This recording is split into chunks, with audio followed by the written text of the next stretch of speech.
anh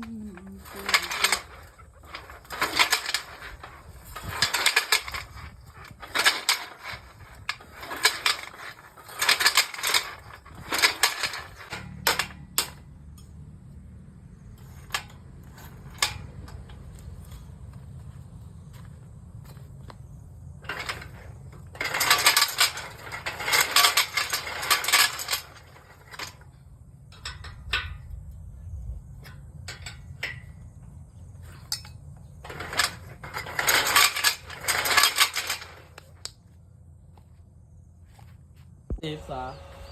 mà nai ơi sọc mà chụp am tiệt xe piến nhưng mưa lệ với hộ bấy chật quất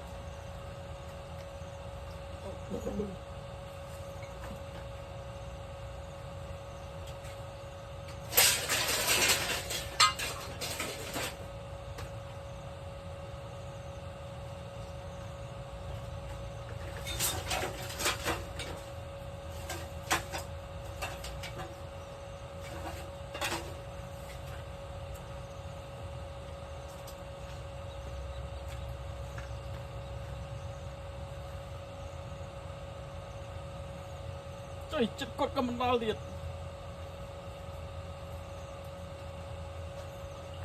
chật chậtประมาณตัวchật 5 មីនា anh học đấy nó thấy một đồ ngạn ơi em cái chìa vậy ai xây đâu mình tê một cái ngạn thôi đó vậy cái này gì rồi chặn bánh à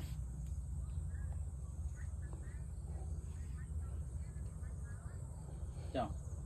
đơn không lại tập sạn đây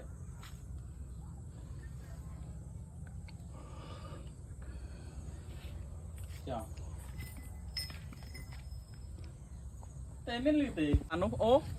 ô rồi dương đại ban được cái lá món xi mò là mọt này đại chạy vào đồi á thì mới về là bạch tiếp này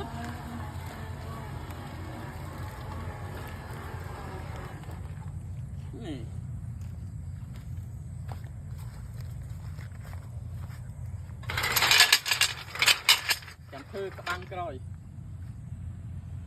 ô lì tập bánh kia tới đây bánh được thằng ấy phải chắn nó hay chụp tóc